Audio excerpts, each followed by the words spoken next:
Namaskar,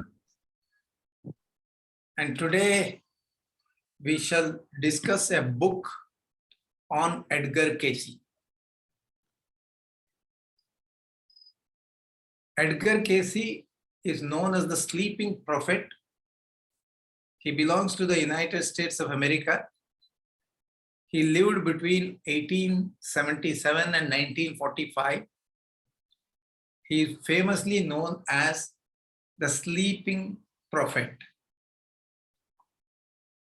The book is titled as Many Mansions, written by Gina Cerminara in 1950. And the phrase many mansions has been taken from the Bible. The quote is given below, where he says, the Bible says, your house is your body. That is the temple of the living God. And there are many mansions in my Father's house. Which means that a person has many incarnations. That is the import of this quotation. Many mansions means many lifetimes.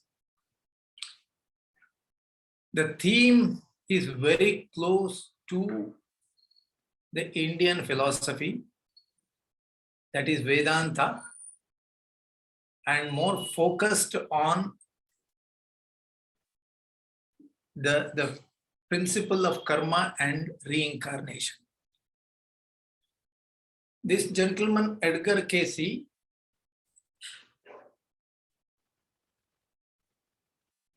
was barely educated, in the sense he had just cleared around school final or so, 9th grade they say, not very highly educated, comes from a farmer's background,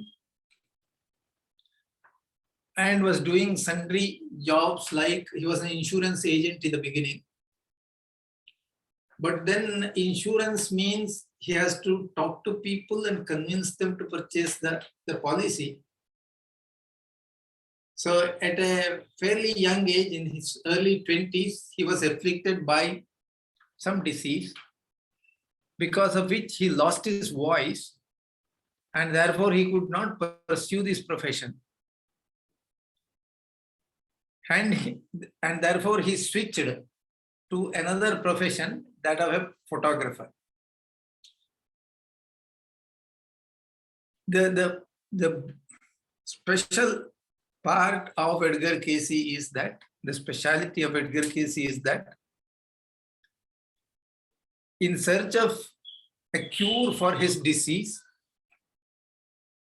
he encountered with a magician. See, in those days, the magicians would organize shows in various towns. Maybe for 2 weeks or a month, they would continuously hold programs in a town, and then decamp from there and go to another town and hold their programs there, like the circus companies would do. So these magicians also used to hold shows. And many of these magicians were also had other qualifications like hypnotism, and they were able to give counsel and cure people of their diseases. So Edgar Cayce, because of his ailment that he could not speak, so he met one such magician and asked for his help. And the gentleman offered help, and he put him to hypnotic sleep and asked him to speak, and Cayce spoke. But when Cayce woke up from his hypnotic sleep, he was not able to speak. The disease had reverted. Under the influence of hypnotism, he was able to speak, but when he woke up, the disease reverted and he was unable to speak. So the magician gave his try again and again, but did not succeed. Then he gave up and said that I cannot do anything more. This is all that I can do. So he went to the next township. So, but there was a friend of Casey who was observing all this, and he said that let me try my hand. His name was Lane, a friend to Edgar Casey. So he put Edgar Casey into hypnotic sleep and asked him a question under the influence of hypnotism, under the condition of hypnotism. He asked Casey to what is the source of his problem. Asked the patient himself to explain the source of his problem. And Casey responded under the sleep, unconsciously. He responded saying that it is partial paralysis of the vocal cords, certain muscles in the vocal cords, and therefore the patient is not able to speak. Then Lane, the friend, he asked the next question. In that case, is there a cure for this? Casey replied in the affirmative and suggested a cure. He said, when the patient is under hypnotic sleep, you give a command that the blood circulation to the locality of the vocal cord should increase. And the command was given, and the blood circulation started increasing to the chest and the neck region of the patient, that is Casey. For 20 minutes, his neck became red, pink, all kinds of colors because of blood. And after 20 minutes, the patient himself suggested, now the problem is cured. Now you give the reverse command. And when the patient woke up, he was able to speak. So this was an eye-opener. It opened a new window in the sense that Lane and Casey himself understood that this man called Edgar Casey has some special powers, because of which under hypnotic sleep, he is able to identify the disease, in this case, his own disease. Not only able to identify the disease, but also suggest a remedy for the disease, which was effective. Then they practiced it further, that Casey would be asked to sit in a room in a comfortable position on a sofa or a bed. And then a patient would be brought to the same room and made to sit. And Casey would be put into sleep by his friend and ask Casey what is the problem of the patient sitting before him. And Casey would go into a detailed explanation of the problem affecting the patient. It is his eyes closed, he is not looking at the patient, but he is describing the patient both externally and internally. Maybe the patient has an appendicitis problem, and Casey would describe that. This is the problem. And then on further questioning, he would suggest what is the remedy for that. And many times the remedy were rare drugs, maybe sometimes even small doses of poison, which is normally not available in the pharmaceutical shops, pharmacies. But the remedy used to work. So this made Casey very famous, and he became a sleeping prophet. And this process is known as a health reading. And Casey started this when he was in his 20s and continued it for about 42 to 43 years. 1901, when he was 24, until his death in 1945, he continued this. These are known as physical reading or health readings. Thousands of people benefited from this reading. The number in his website says it is about 14,000 people in about 43 years. This went on. Casey became very famous. And he would hardly charge them. I mean, it is not meant for money. Whatever they would offer, he would take, but he would not charge them as such for the readings. So naturally, people were very happy. And there were more and more people were coming to him for health readings or physical readings. Presently, Casey became very famous. And there were many people who are very curious about what is the trick, what is behind this.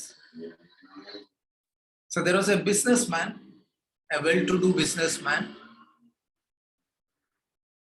who heard this and was well-read also, who came in search of Casey and asked him to give him a reading, which he did. Then presently, he asked him to produce his horoscope. He was trying something else.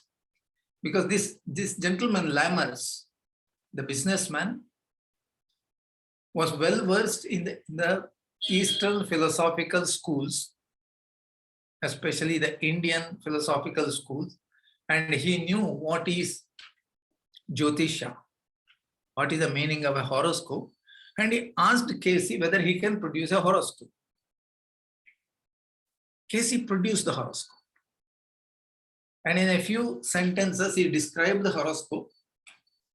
But then he also made two statements. One of them, he said, see, this is a consequence of certain things which he did when he was a monk.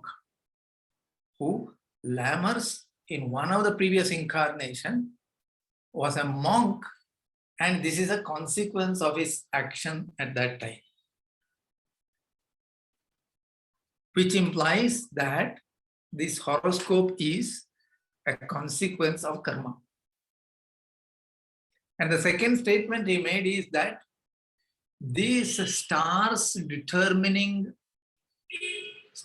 put in a chart for determining one's destiny is not completely correct. What it really indicates, only an indicator saying that these are the kind of talents you have, these are the kinds of problems you may encounter, but it doesn't put you off. It is important that you develop your talents more fully and do not confine yourself to the idea of destiny. To this effect, he said this. He said all this under hypnotic sleep. But to Lammers, this was a new revelation, in the sense Edgar Casey's capability for health reading is one thing, but he is also talking about karma. And he is also talking about reincarnation. He is talking about Lammers' earlier birth. So this opened a new window, and then it developed into what is known as life readings. This happened in 1923, from 23 to 44, that is for about 21 years. Casey gave physical readings, he also gave life readings for many people and resolved many problems in their lives. He would suggest remedies, just like in the medical reading, he would give medicines. In the case of life readings, he would suggest austere living, charity, restraint, this kind of spiritual exercises which he would suggest, and people would follow that were benefited. He would not charge them explicitly. I mean, whatever was paid to him, he accepts, but he would not charge them would not do these things for money. And at times when people would complain that it did not happen that way, he has written them letters saying that, did you do what I told you? Did you observe these constraints? I asked you to do this. And he would return the money. Whatever the money that was given, he would return it. But he says that unless you do these observations, just because you have heard my reading, it is not going to cure you. So he became a spiritual guide for many people. But The curious part of it is that in a normal life, Casey was a devout Christian. He was an Orthodox Christian. He belonged to the Protestant church.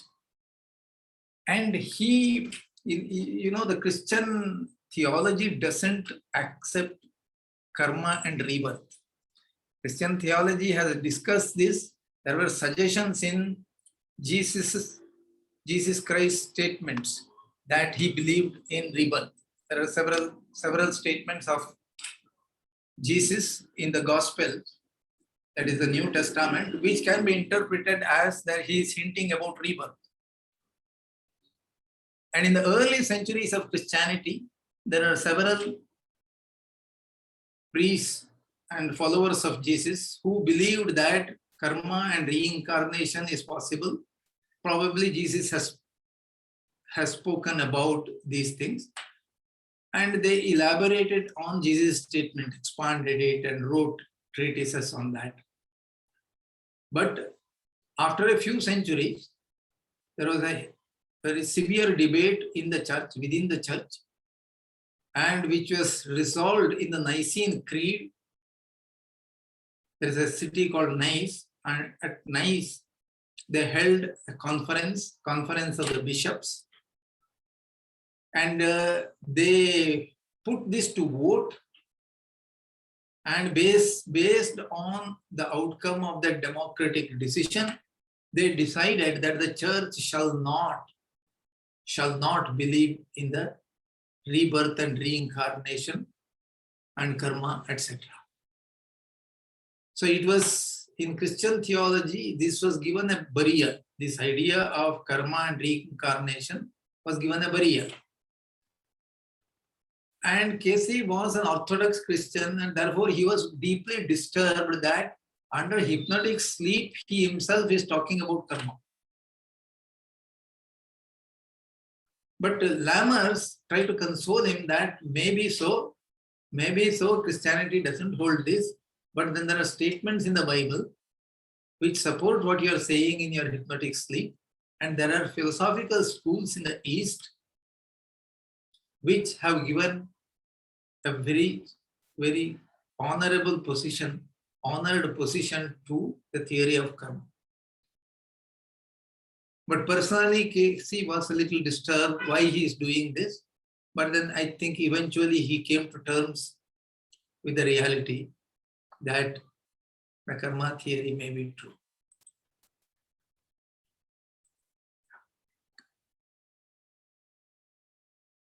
Yeah, so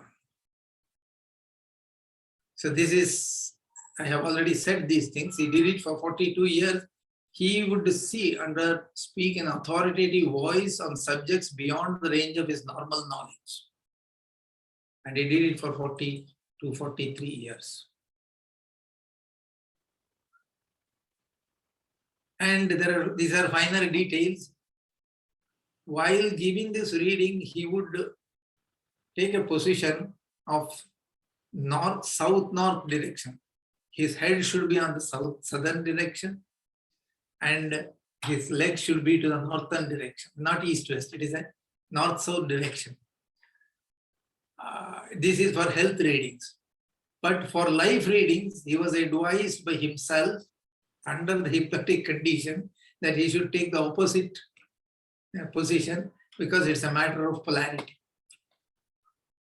You may connect it to our tradition where people say that you should not put your head to the north, you should put your head to the south, etc. Another question asked was, where is this information coming from? To which Casey, under hypnotic condition, answered that it is from the Akashic records. And then he explained the meaning of Akasha. He said Akash is a Sanskrit word. Upon the Akasha, there remains impressed an indelible record of every sound, light, movement, or thought since the beginning of the manifest universe. He said there is a recording system which is unknown to us. Normal intellect cannot perceive it. But if you can reach out to the Akashic records, you can retrieve this information. He was giving health readings of people without really touching them, without really examining them. But eventually, he progressed to a level where the patient need not be present in his room. The patient may be in some other city. All that you need to tell him is that the name of the patient is this, his date of birth is this, and he is in such and such an address. With these three things, he would go into the hypnotic sleep and describe the whole body or medical condition of the patient, or even give life readings. Where do you get this information from? These are Akashic records. When people questioned him, what is this Akashic record? We don't understand. He said, look at the two fingers. The two fingers appear separate now, but if you go down, they merge into one. So I can go down like this and find out what is happening in the other finger. That was what he said. Beyond that, he did not reveal. I mean, even under hypnotic sleep, it is. I explained this partial paralysis of the vocal cords. He produced in October 1923 at the old Phillips Hotel at Ohio. It was suggested that he would give Arthur Lammer's horoscope, compliant as always to the suggestion given him. The sleeping Casey obliged with a horoscope in brief telegraphic sentences. At the end of the reading, in a non-committal style, came the curious sentence, he was once a monk. The body is only the vehicle ever of that spirit and soul that waft through all times and ever remain the same.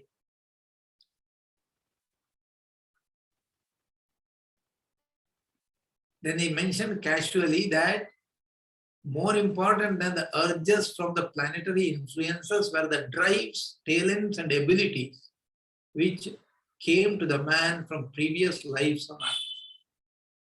This is essentially the karma theory as explained in the Vedanta or Bhagavad Gita.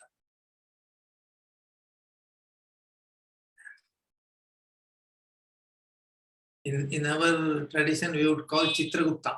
Chitragupta is the administrative assistant of Yamadharma Raja, and Yamadharma would refer to Chitragupta's diary to pass judgment on the person who has been taken to the Yamaloka.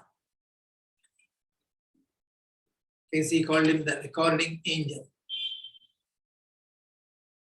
Now, people are always curious to know how did Casey has come to acquire this power.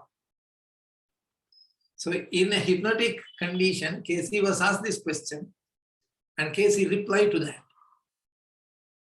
He said that in his earlier births, once he was in ancient Egypt and he had occult powers, but he abused the occult powers, which is a karmic violation.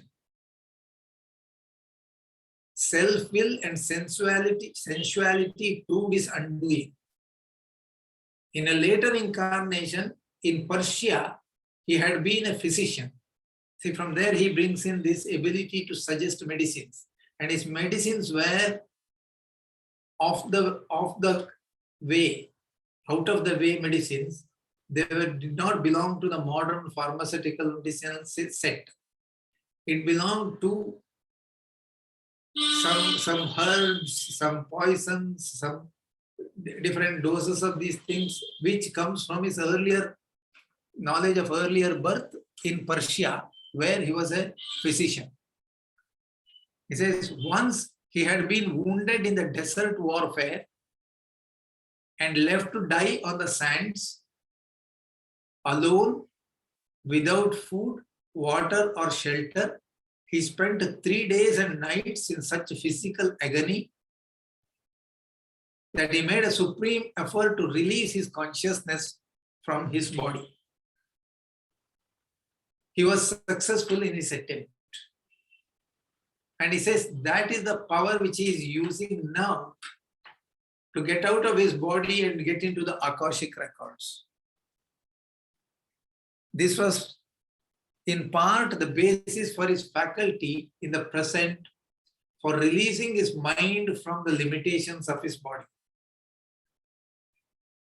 All his virtues and defects of the present were attributed to previous experiences. The present life was a kind of test for his soul. He had been given the opportunity to serve mankind selflessly and thus redeem his pride, materialism, and sensuality of his past. And he lived that kind of a life. He was very austere. He observed all the norms of decency and did not use or misuse his talents for selfish motives, to serve selfish motives. And he advised people to do the same, advised others also to do the same. He has been brought up in an atmosphere of strict orthodox Christianity, was uninformed with respect to the cardinal teachings of Hinduism and Buddhism, that is reincarnation. The readings themselves soon disabused Casey of his confusion. Even Christianity had garbled and mistaken forms. Lammers was able to add that any number of men of intellect in our hemisphere have accepted this idea. Schopenhauer, Emerson, Whitman, Goethe, Bruno, Plotinus, Pythagoras, Plato, all these people are from the Western world, but they had accepted reincarnation as a principle. So Casey responded asking this question. That is very well, but what about Christianity? Christianity doesn't say that. So Lammers responded saying, not at all. After all, what was the essence of the teachings of Christ? And they go into a discussion on that. I will not go into that discussion in this presentation, though I have something like 10-12 foils on that. This is Matthew or John, all these Gospels. The 4 disciples of Jesus have recorded their observations of Jesus Christ. And in all 4 of them, you can see this kind of references where Jesus is purported to be referring to the rebirth of certain individuals there. I will not go into the details of that because it is outside the purview of our discussion today. But when I put up this PPT in the website, you can look at them. It was finally laid to rest in the Nicene Creed. Why did Christianity reject reincarnation? It had its reasons. He said that it goes contrary to the Christian theology. It seems to minimize Christian salvation because Christianity believes that, or the mainstream Christianity believes that a person has only one birth. At the end of that, he is buried. But on the day of the judgment, he rises from the dust and stands before the Lord, and the Lord would send him either to the heaven or to the hell. If he is a Christian, he would send him to heaven. If he is not a Christian, he would send him to eternal hell. This is the concept of salvation in Christianity. And if you talk about rebirth based on karma, it contradicts this theory of salvation. It is in conflict with the resurrection of the body. A person is dead and he is buried, but at the end of time, on the day of the judgment, the same person arises in the same body in which he was buried. That is what Christian theology says. So if you accept that he is dead and he has taken another body, he will be having multiple bodies, hundreds of bodies. So it goes contrary to theology. It creates an unnatural separation between body and soul. It is built on a much too speculative use of Christian scriptures. That is, the statements of Jesus are scanty. They are not a full-fledged theory. It is difficult to make out an entire treatise or thesis based on his statement. And it's in that sense, they say it is a speculative use of Christian scriptures. And most of us do not have a recollection of our previous lives. If you read Brian Weiss is a practicing psychologist, psychiatrist, you can say, who treats his patients by hypnotic regression, what he calls as regression, as he takes a person backwards, he takes them to previous births. So most of us do not recollect our past lives, but under special conditions, created conditions, one can regress and recall past births. But Christianity believes that we do not have previous recollection, therefore there is no previous lives at all. So in that sense, for these 5 reasons, they rejected the theory of reincarnation.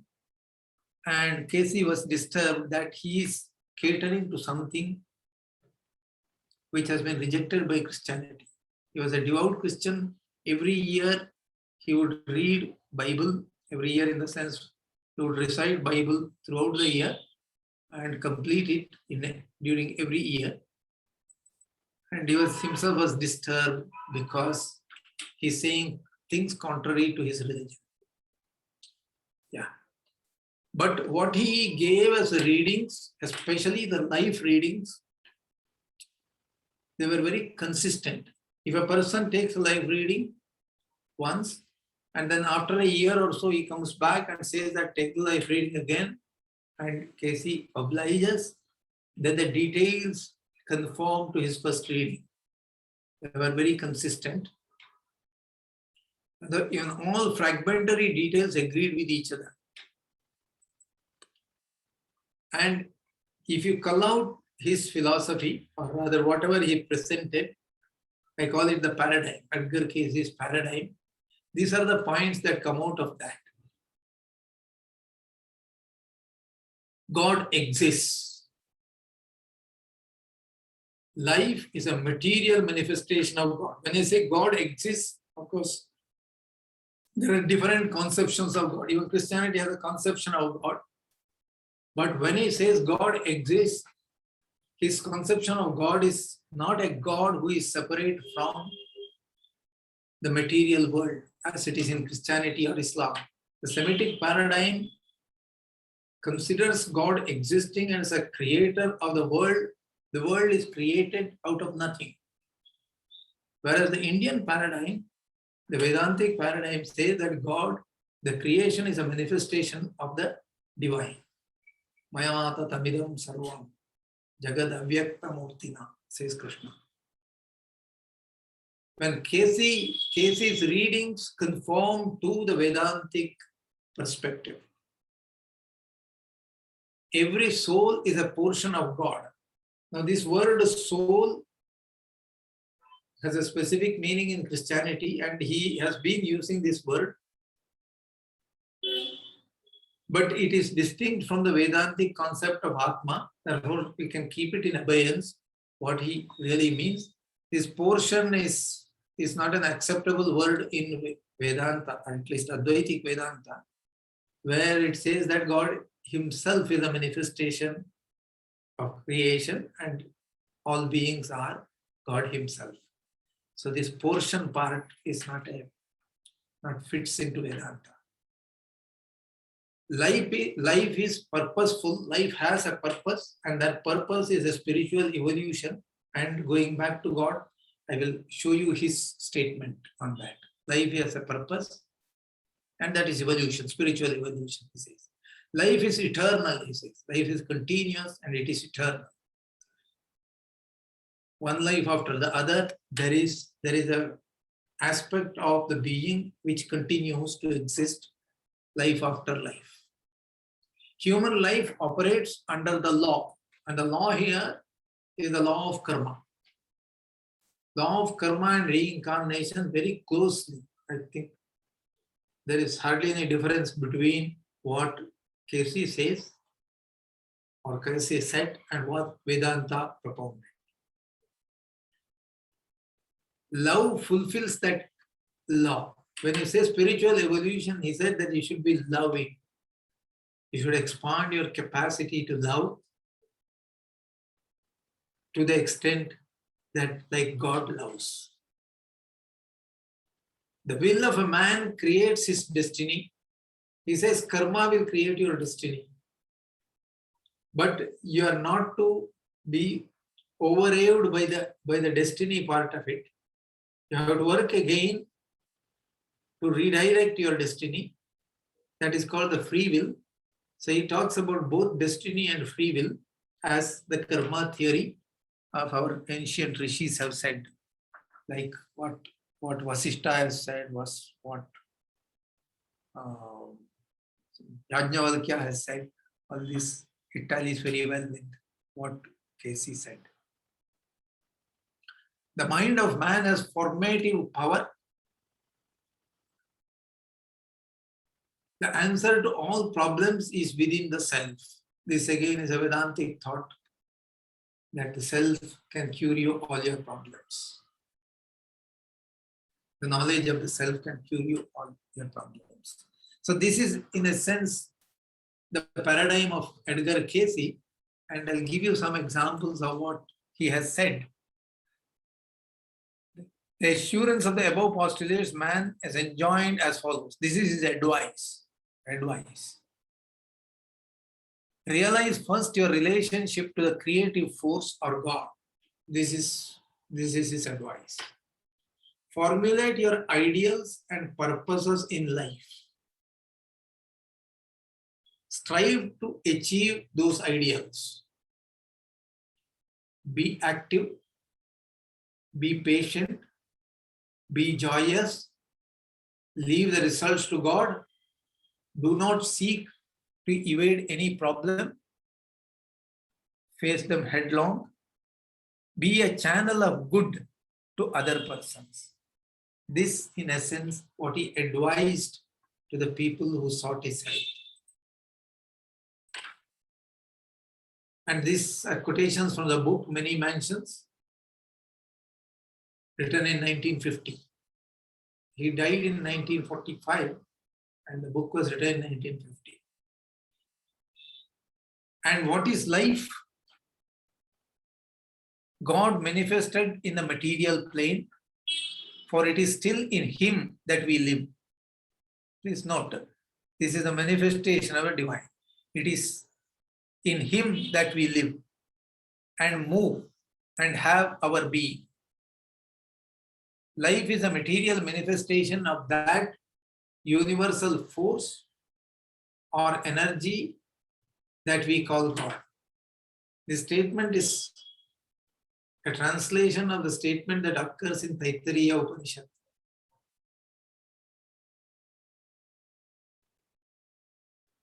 Know as you analyze yourself that these are unalterable truths.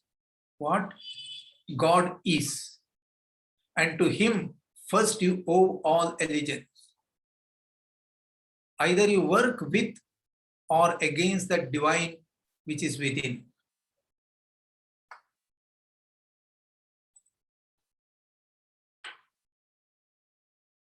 A soul is a portion of the divine energy and is as everlasting as the energy itself.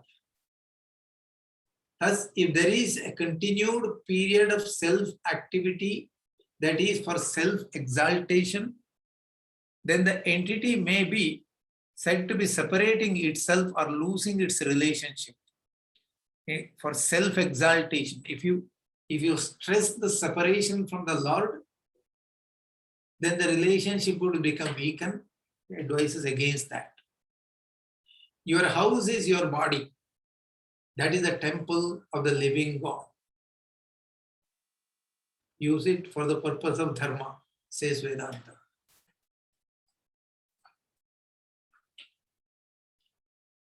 Life is eternal.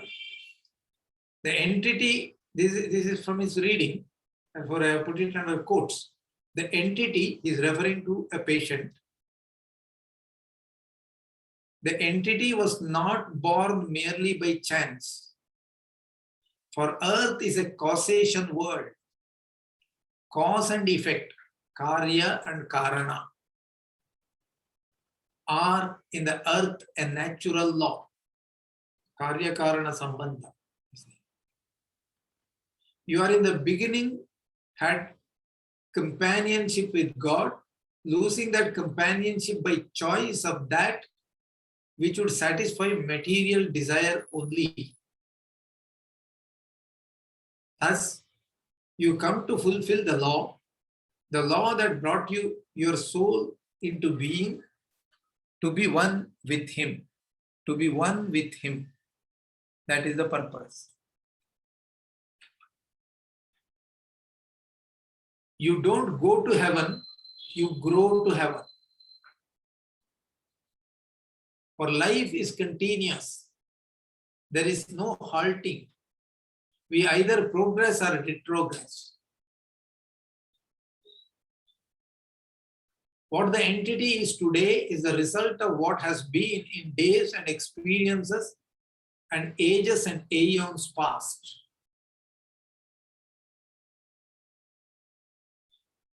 For life is continuous, and whether it manifested in materiality or in other realms of consciousness, it is one and the same.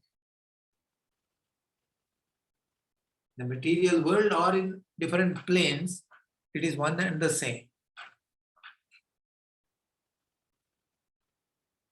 He is referring to the law of karma and says, know that there are immutable spiritual laws in the earth.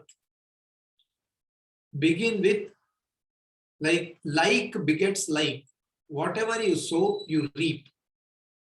God is not mocked. Don't think that you can take him for a ride. For as you treat your neighbor, you are going to be treated by the other fellow. Remember, the things you once applied, now you are meeting them. There are scores of case studies which are in this book and in many other books. I have made a list of them. I have taken something like 27 different case studies. I am not going to read all of them, but this is the theme. Karma is real. If you want to say in one sentence, he is talking about karma and reincarnation. He says karma is a psychological law and acts primarily in the psychological realm. The physical circumstances being merely the means whereby the psychological purpose is fulfilled. What does it mean? It means that the karma will affect you later. The karma phala will affect you later, but its purpose is the correction, your correction of the being. It is a corrective measure. It is not a punitive measure. It is not an eye for an eye, a tooth for a tooth. It is not that kind of a measure. You have done this and therefore you shall do this. You have killed somebody and therefore you shall be killed. It is not that kind of a measure. If you have done a crime and you regret, repent, and now partially you have reformed, then the intensity of the karma phala will be so much less intense, so much reduced intensity. Because the purpose is already being served. You have reformed. So the karmic law is a reformative law. It is not a punitive law. The reversal or reaction to the objective physical plane is not exact. This is what I'm saying. If you commit a crime, it is not a similar crime in exact measure will be committed against you. No, it is not that way. But only approximate, only for the purpose of correction.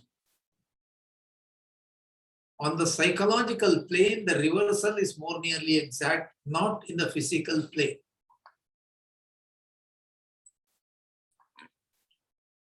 Therefore, take charge of yourself, reform yourself.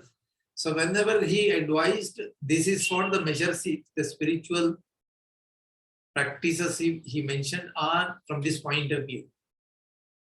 This is the cause, this is the crime, this is the karma that is bothering you.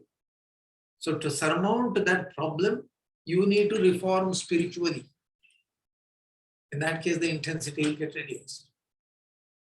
Know that in whatever state you find yourself, of mind, of body, of physical condition, that is what you have built and is necessary for your unfoldment. You alone are responsible for your karma, for your present status. Don't ever begin to feel sorry for yourself or think that someone has mistreated you. What you sow, you reap. Remember, others will never mistreat you if you never mistreat someone else, or if you had not mistreated someone else. It isn't nature for like begets like. Do not let periods of abject indifference arise in your present experience. Do not allow yourself to be depressed. Know that whatever is for your development. If you meet it with the application of creative principles, it will help you to develop. Know that in whatever state you find yourself, that at the moment is best for you. That alone is at the moment is best for you. Do not look back upon what might have been. Rather, lift up, look up now where you are. This is a message from the Gita, actually. It says, Uddhared Atmanatman, Atmanamava Sadhe. One lifts oneself up because of one's own efforts. And if you fall, it is because of yourself that you have fallen.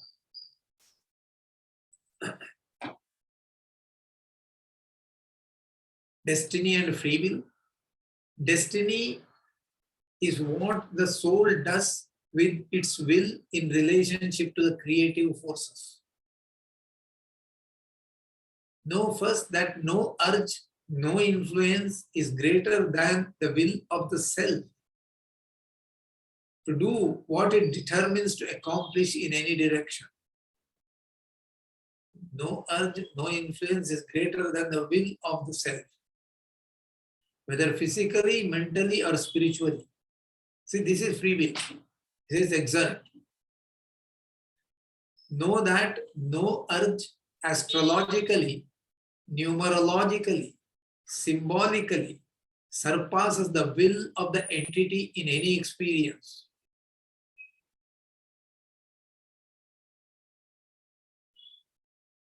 For there is within self that creative force cooperating with the divine without will lead to the choice that is life. Each soul is given the birthright of the ability to choose under any environment, any circumstances, any experience. Therefore, take charge of your own life.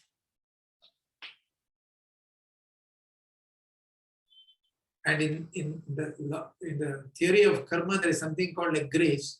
Grace is the divine help that comes down to you, and it happens because of the divine will. There is something of the divine response because of the prayer of the individual, but there is something called grace also happens. Grace happens because of a divine decision, they say. Whereas divine can also respond to your prayer. Remember, the source of this condition is the meeting of yourself. It is karmic. Any condition is a consequence of past karma. This can be met best in him who, taking away the law of cause and effect by fulfilling the law, established the law of grace. Lord can be graceful. He can set aside the law. The mother of Sri Aurobindo Ashram, mother, has said, the karma will melt like butter kept in the sunlight before the influence of the grace. It will melt. Any karma can be dissolved by the Lord. That is called grace. Thus, the need for the entity to lean on the arm of him who is the law and the truth and the light. The Lord is the law, the truth, and the light, and you lean upon him, and he can set aside your karma. The law of grace referred to here is not the exclusive attribute of Christendom. The law and truth are equally applicable to other great religious teachers and their teachings. And light as a symbol of truth and of God and of his purest manifestations in a universal symbol. This is a statement of the author who wrote this book. Read the 14th, 15th, 16th, and 17th chapters of John, the Gospel. In my Father's house, there are many mansions, said Jesus. And John has documented that. It is from where the title has been picked. In my Father's house, there are many mansions. Casey advises, dwell on that thought, not for an hour or a minute, but a day as you go about your work. Meditate on that. Who is your father? What is meant by mansions? And there are many mansions in his house. What house? Dwell on that.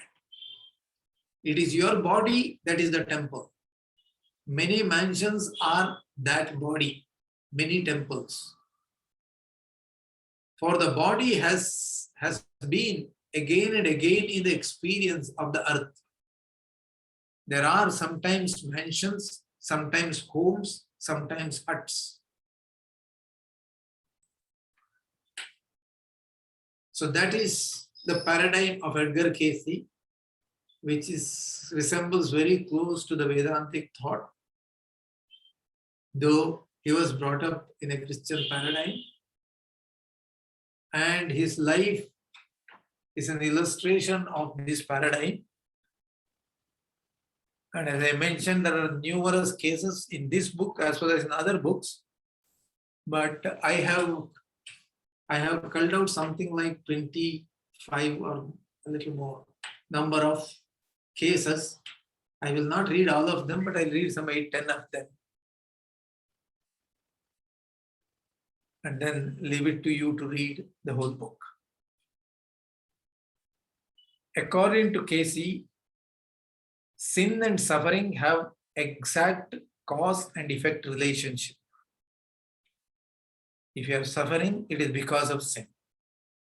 In the case of a college professor, this is a case study. In the case of a college professor, born totally blind, he was a professor of music. He was a violinist and he was a professor of music. So even though he was blind, born totally blind, the life reading outlined 4 previous incarnations. in America during the Civil War, in France during the Crusades, in Persia around 1000 BC, and in Atlantis. Atlantis is supposed to be an island somewhere in the Atlantic Ocean. I think it was not an island. It's not proper to call it an island. It was a continent. But it submerged maybe some 2000, 3000 years before Jesus. I do not know when it submerged, but Casey refers again and again to this Atlantis, this continent, and life in that continent and birth in that continent, and says that there was a civilization which was advanced, very well advanced, maybe comparable to our present civilization or even better than that. But the Atlantis as a continent itself was submerged because of the accumulated karma of a whole people. So here he is referring to the professor for 4 lifetimes. One of them was ancient Persia, 1000 BC, says. Another was in Atlantis, still earlier to that. While in ancient Persia, this professor, current day professor, was a member of a barbaric tribe whose custom was to blind its enemies with the red hot irons. And it had been his office to do the blinding. So this man was in charge of doing that. And if destiny has placed you in charge of such a karma, such an office, where you have to perform this karma, you have to do it with great dispassion, without attachment. There's a story of Dharmavyadha which says that he was a butcher. He used to sell meat, but then he used to do it with a sense of detachment. That is what is advised, so that the karma doesn't affect you. But apparently this man used to do these blindings with great relish. Therefore it affected him and he was born blind in this life. Had the blind man of the case performed his blinding in the sacrificial spirit, yajna bhavana, without personal satisfaction of his own lust for cruelty and dominance, then no karma could have been created. This issue is admirably treated in the Bhagavad Gita, an excellent subtle treatise. This is quotation from the book. The author says this. And the case study, Casey advised him to detach himself and do it, whatever he is doing with the spirit of sacrifice in this life, and suggested some practices because of which he regained part of his eyesight, 10% of his eyesight. That's what the book says. Another case. A girl who earned her living as a manicurist, somebody who does the manicuring of others, has been afflicted by infantile paralysis. It's called poliomyelitis. At the age of 1 year, both legs crippled and both legs stunted in size, that she had to use crutches and braces. She gave her a reading and Casey told her the karmic cause of her condition was attributed to an Atlantean incarnation, again Atlantis, an Atlantean incarnation in which through some means, whether through drugs, hypnosis or telepathy, the reading does not specify that, but through some means, she made people weak in limb and unable to do other than follow. ... What is that is not, the book doesn't reveal, but The effect is that she would physically affect the people, their limbs. Thus, we find the entity meeting itself in that very thing which it brought to others. Suffering and sin are related. Another case is a case of allergy. A woman of 40 who since childhood had suffered from allergies. When she ate certain foods, principally bread and all cereal grains, she began to sneeze as if the victim of hay fever. When she came in contact with certain materials, mainly shoe leather and plastic rims of glasses, she experienced excruciating neurotic pains in her left side. She had consulted innumerable doctors, but the only relief she had ever had resulted from hypnotic treatments when she was 25. Presently, she is 40, but has been suffering this for several years. The relief lasted 6 years. Then the symptoms gradually returned. And she consulted the hypnotist of hypnotists, Casey. So the Casey says, in another experience, this entity was a chemist and used many of these things for producing itching in others.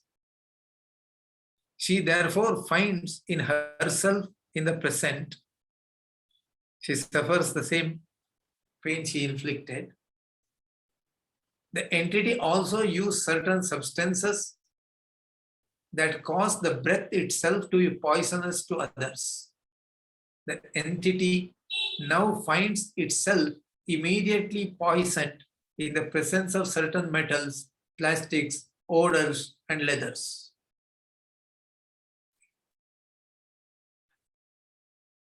Now, sin of excess. Temperance is a virtue, we say. Extremity is not a virtue. So this is another case. A man of 35 who since infancy has suffered from digestive weaknesses. He needs constantly limit himself to certain foods in certain combinations. Yet, even after taking these precautions, he requires several hours to digest a meal, frequently experiences inconveniences and social embarrassment. The origin of his disability was attributed to an incarnation in the court of Louis XIII of France. Louis XIII reigned between 1610 and 1643, and this man was a courtier. When he was a kind of escort and protector of the king, he was a bodyguard and an advisor on the king's wardrobe. His duties he had performed faithfully and well. However, he had one serious weakness, gluttony. Could not resist eating. Even in a preceding life, still earlier to the previous life, as a court physician in Persia, he had been given to the pleasures of the table. Thus, for 2 lifetimes, he had committed the psychological sin of excess. The imbalance needed somehow to be equalized. That is, his inner being had to be taught, corrected, a perspective. So temperance is forced upon him in the present life. Now, this is another story, quite interesting, because he says that the entity has caused much bloodshed, but he is suffering now of anemia. A young man who had suffered since early childhood from anemia. The boy had been given every known treatment for his condition, but no avail. The life reading traced the condition to an incarnation in Peru 5 lifetimes back, when the entity had ruthlessly seized control of the country, thereby becoming its ruler. Much blood was shed, says the reading, hence anemia is anemia in the present. He had shed much blood, so today his blood is shed internally.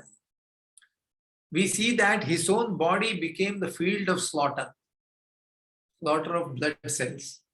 It became, as it were, the sacrificial altar on which his crime was expiated. This lifelong bodily deficiency constitutes a protracted form of educative justice than death on battlefield could possibly have accomplished. What would this mean? Can we infer from this? He has killed many people, shed much blood in the battlefield or perhaps outside the battlefield also. But the suffering that he undergoes is much less than what he did. It is that he becomes anemic, but he is suffering throughout the life, but much lower intensity. So this is what I was trying to say, that it is not punitive, it is not 1-to-1 ratio, but it is a reformative law. Karma is a reformative law. It may not be that he has killed 1,000 people, so 1,000 times he is being sacrificed. It may not be that. It happens in one lifetime maybe, or maybe 2 lifetimes. But the severity of punishment is not equal to the original crime. Psychologically, it may be equal, but physically, it is not. Now, this is another case. A boy of 11 years had been a chronic bedwetter. He passes urine during sleep, ever since he was 3 years of age. I do not know whether he was not doing it before 3 years, but the record says that after 3 years, up to 11 years, he has been doing this on a continual basis. The problem first occurred when the parents had another baby. Prolonged psychiatric treatment did not have any effect, and the parents met Casey for a life reading. He had been a minister of gospel in early Puritan days at the time of witchcraft trials. In Europe as well as in America, there were witch hunting that took place during the medieval periods. People were identified as witches, especially women were identified as witches and persecuted. He had been an active in punishing supposed witches by ducking them on a stool into a pond. So he became a stool dipper. The phrase stool dipper is from the reading. He said that witches would be tied, identified witches would be tied to a stool, and they would dip the stool, and when the person getting suffocated, then they would lift it up and again ask them to recant, and if they don't recant, again dip them. This is called stool dipper. Following the life reading, the mother sat by the baby's bedside, and when he was about to drop off to sleep, repeated these words: "You are good and kind. You are going to make many people happy. You are going to help everyone with whom you come in contact. You are good and kind." And as a consequence, that night, for the first time in almost 9 years, the boy did not wet the bed. Several months the suggestion continued, and the boy was completely cured. The boy has since become well adjusted. He is a well-liked, popular, good student and a leader. So it is a psychological correction by suggestion. A woman of 45, so this is an important reading. A woman of 45, a mother of 3 children, who at the age of 36 was stricken with infantile paralysis and has not walked since. 9 years, she is confined to bed. The karmic cause is attributed by the reading to the entity's behavior in ancient Rome, 2000 years earlier. The entity had been among the royalty of the time and was closely associated with Nero, Emperor Nero, who ruled between 37 to 68 in Rome. She belonged to the royal family. And she attached herself to his deeds in his persecution of the Christians. And the entity laughed at those who were crippled in the arena. See, there used to be in Rome, there would be what is known as arena, where the criminals are left in the open and tigers or lions are also allowed in the same arena. So they were the wild beast would tear these criminals out and people would watch this. And this lady took great pleasure. The entity laughed at those who were crippled in the arena, says the readings, and lo, that self-same thing returns to you. Karma is inescapable. That is the message. Another case, a woman of 34 was stricken with infantile paralysis at the age of 6 months, which resulted in spinal curvature and limping walk. Her father regarded her condition with indifference and callously appropriated for purposes of his own the money she painstakingly earned through raising chickens. Destiny ill-served her twice, again in 2 unfortunate love affairs. Her first lover was killed in the World War I. Afterwards, she became engaged to another. He fell dangerously sick. When he recovered, he married the trained nurse who had attended him. And to all these physical and emotional disasters, the picture of quarreling parents, a lonely farm life, etc. And you have a picture of misery, hard to surpass. And what is the cause? The entity was then a member of Palladius' household and often sat in the boxes viewing the struggles of man and man with beast. In the present, much of the physical struggle arises from the entity's scornful laughter then at the weakness of those who fought for a cause. Like this, it goes on. It goes on. And there's a girl who came with obesity, serious obesity. Again, the same thing. She was handsome when she was in ancient Rome and she laughed at others' weaknesses. And in this lifetime, she became very obese. Like this, it goes on and on. So I will not read all of them. Virtue and patience, he advises that. Karma with spiritual insight. Excess and epilepsy. Saturn's influence, etc.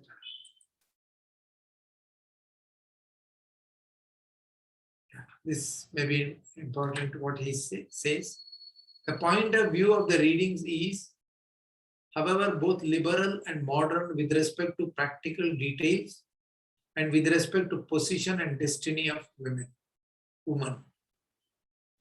The woman's equality with man and her complete right to self-determination are taken for granted. It is nowhere stated in those exact terms in the readings, but it is implicit throughout. The author is a lady. This underlying point of view appears perhaps most clearly in readings where questions of a choice between marriage and a career are involved. It becomes very clear that the fascist and totalitarian concept that women's destiny is the home and children and nothing else finds no acceptance in Casey's clairvoyance.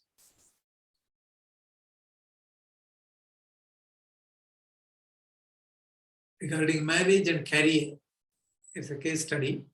As in the physical readings, no single course of action is universally applicable with regard to marriage. The underlying psychological and spiritual principles are always the same, but their translation into action may be different in every case.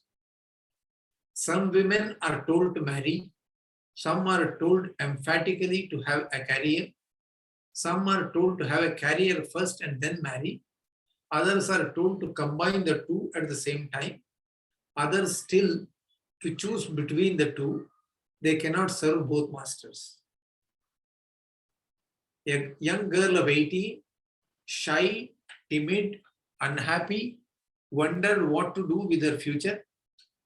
Her life reading was insistent that before she think of marriage, she become active in some work having to do with the helping of children.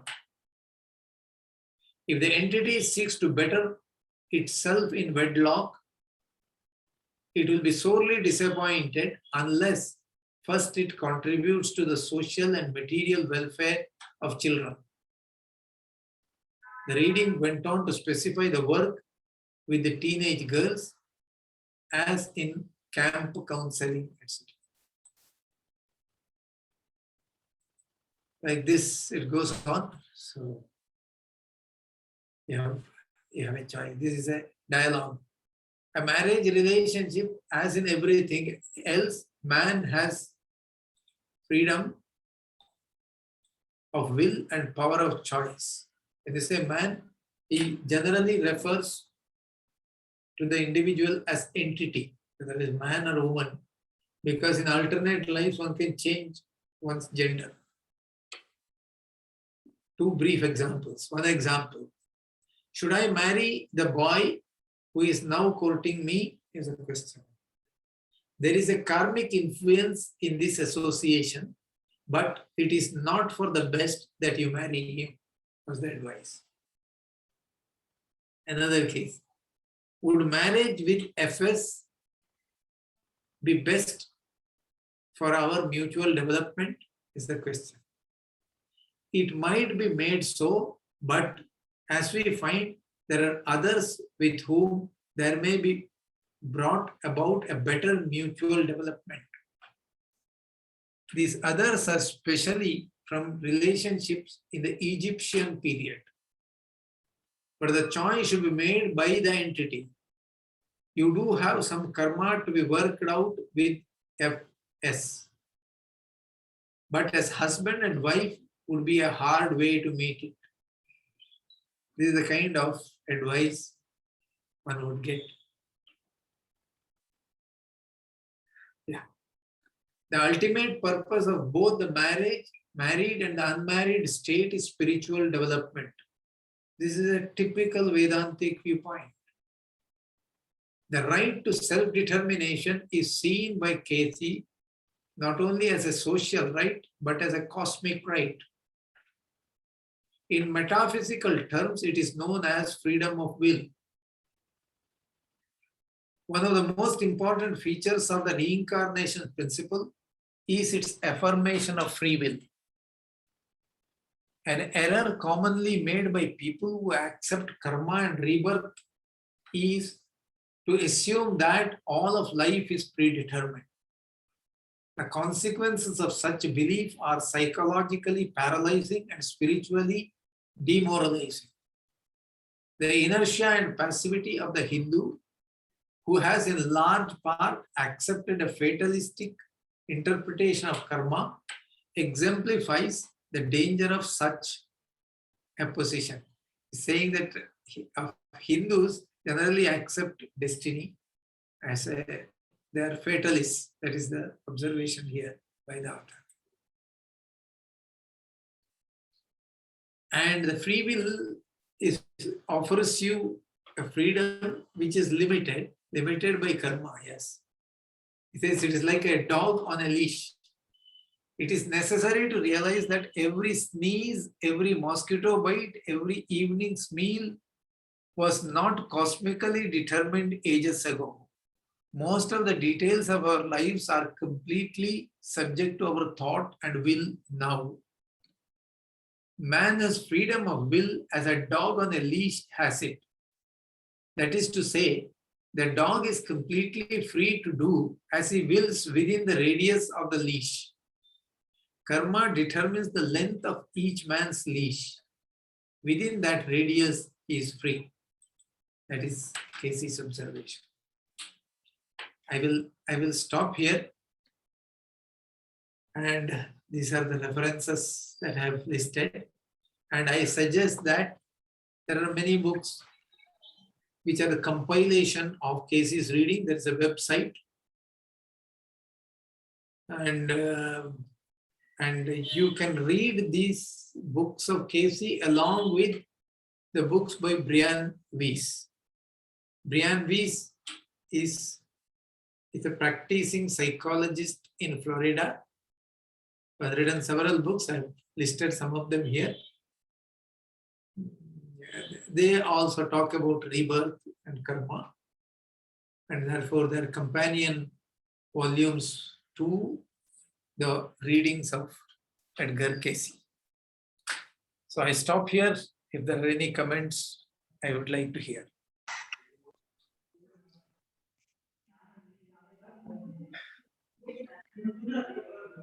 Yes, I have a small comment, sir. Yeah, yes, please. Yeah, first of all, thank you very much. I mean, for us, even without reading the book, we really thought we were going through the book. Fantastic thing today. I was very, very thrilled. My only one question I had was, I just wanted to check all these case studies that you showed us, right? Yeah. These all have been verified to be correct, is it? Because from the case study, if I as you were going through the case studies, it sort of was looking to me like a Garuda Purana. Okay, you did this mistake in the previous life, and therefore you are experiencing this. So almost it sort of was coming out like that. So have all these been verified to be correct? Actually, whether they are correct, is that the question? See, Yes. he is referring to past lives in ancient Persia, ancient Egypt, ancient Rome, in Atlantis. This cannot be verified, right? What can be verified is whether the people who took this advice based on this reading, whether they were satisfied or not. Apparently, they are satisfied, and that is why there are something like 14,000 physical readings and 2,500 live readings. Otherwise, people would not flock in, right? Yeah. And all these are documented. All this means, I think most of it is documented because his practice was that either his friend or his wife would put him to sleep and ask these questions about the entity. Okay. He would answer and somebody would document it. A steno would document all that.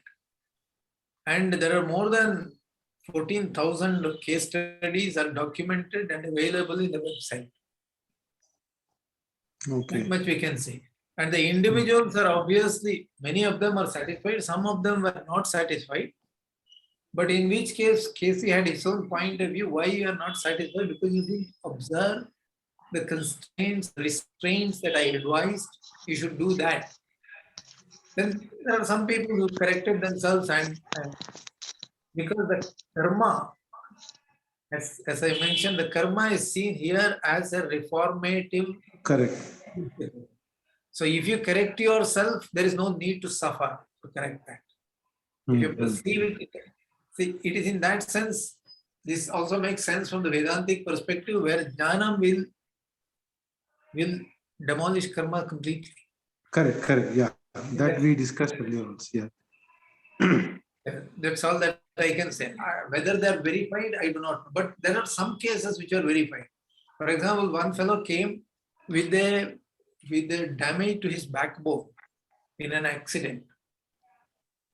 Then Casey told him that this is a consequence of your actions during the civil wars of America. And the case was verified. These kind of verifications are there, but they are rare and far in between. Okay. Okay. Okay. Not Thank all. you, sir. Yeah. Thank you, sir. Yeah. Any other comments? Sir?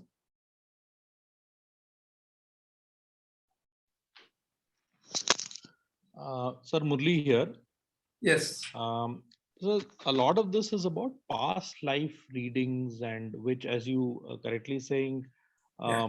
the advice from that will have benefit for the recipient, but Yeah. they're difficult to verify. So Yeah. is there any, like for any of those people, did you do any future prediction which has come? Was he also a person who did future prediction, or was a lot of his work was only about past life reading? Because future prediction is more difficult than predicting the past, because future there is a play of will. So future prediction, I don't think there are many future predictions he has done, but there are some indications of future also he indicates, but not extensive. Okay. Past life verification, yes, because see, it so happens that people go to these kind of clairvoyant people only when they're in trouble. It is like we going to a doctor only when we are sick. So people who are doing very well, they don't believe in any of these things, and it works for them. People are suffering, need a relief, so they go. And the fact that they get relief is a proof in a way. It is not a full proof. It is not a scientific proof. But in a way, it is a convincing argument that, okay, so many people are going and their feedback is very laudatory in that sense. Future, I don't think he has done many future predictions, but there are some.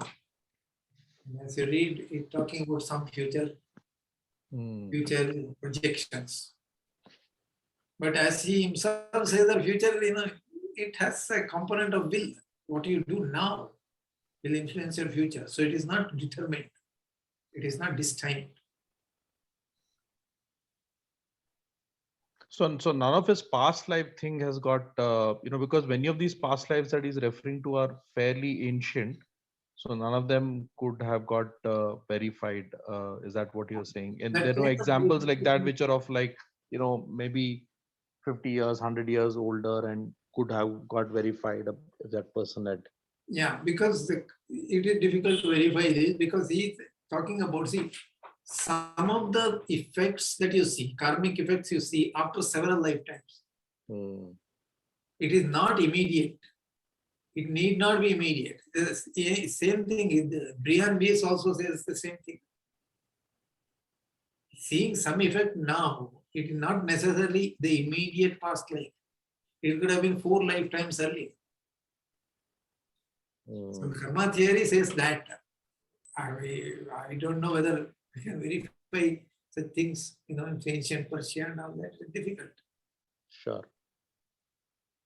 In fact, I recently read a book, actually reread this by a lady called Truds Hardo. She has written about children who start speaking about the past life, or start speaking in a strange language, and where a lot of those cases that she's picked up and documented are of recent, like and which she has verified. So it's a very interesting book. So I was just thinking. There is another author by name Ian Stevenson, IAN. He was a professor in Virginia University who has done research on the past life, reincarnation and past life for about 40 years. He has written books. So he, across the world, he went to this recorder and other things, wherever he hears about such things that a child remembers past life, he would go and record it and cross-check it. And there are many cases where they could verify such things, but they are usually immediately previous life, which they can recall now. Correct. A Correct. child is born, is 5 years or 4 years old, he is remembering his past life, and which has ended rather abruptly. So he is remembering that it has happened, the death might have happened something like 6 years ago, 7 years ago, type of thing. A 5-year-old child talking about that kind of. Correct. In fact, yeah, if I just recall, this lady has quoted many of Professor Stevenson's cases also. Yeah. There's one very interesting case about a set of twins in Sri Lanka. Uh-huh. So they're twin boys who were born as twin girls. So no, very two close friends who are born as twin girls. Uh-huh. So very interesting case. Yeah. Yeah. Any other comments, sir?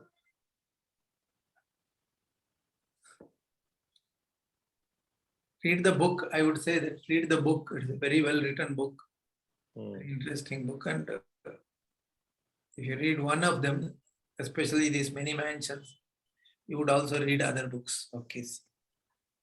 Is there his own life past readings?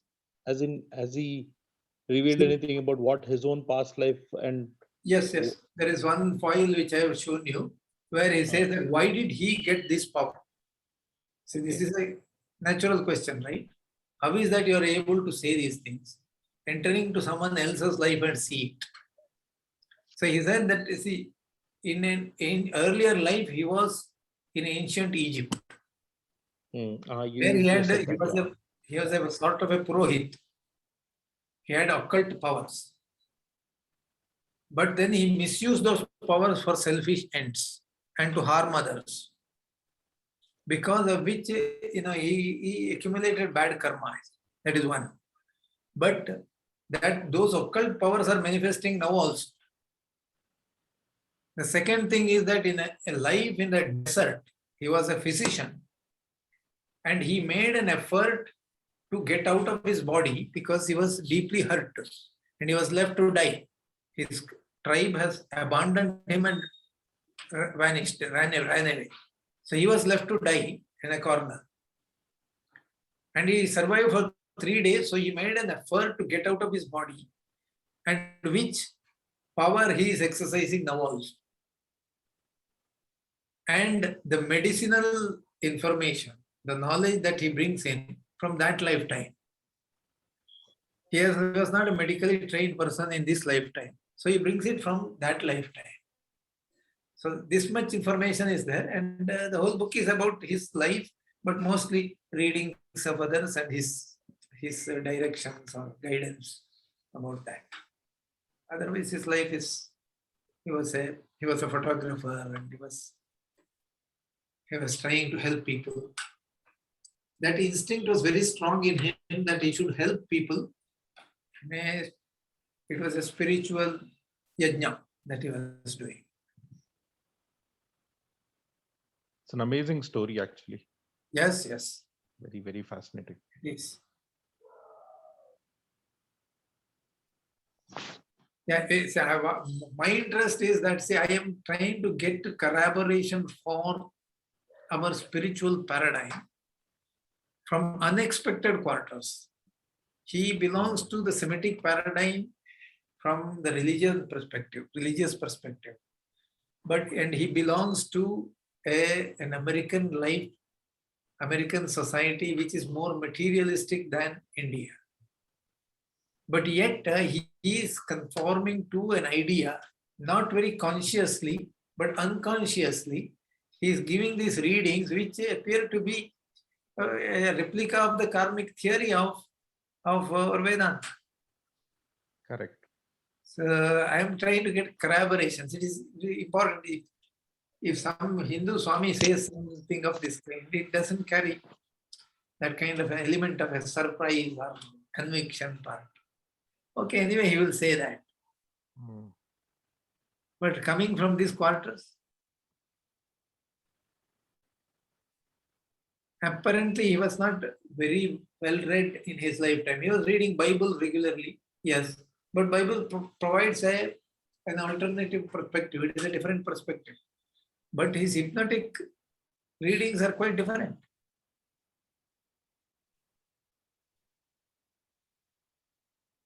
Yes, sir. Anything else? Okay. If there are no more questions, any other questions from anyone else? Okay, sir. Thank you for this talk. Thank you all for attending the session. We will end the talk with the Shanti Mantra. I request Nagi, sir, please give the Yeah. Shanti Mantra. Namaste. Sarve bhavantu sukhinah. Sarve santu niramaya. Sarve bhadrani pashyantu. Ma kaschit dukkha bhag bhavet. Om Shanti Shanti Shanti.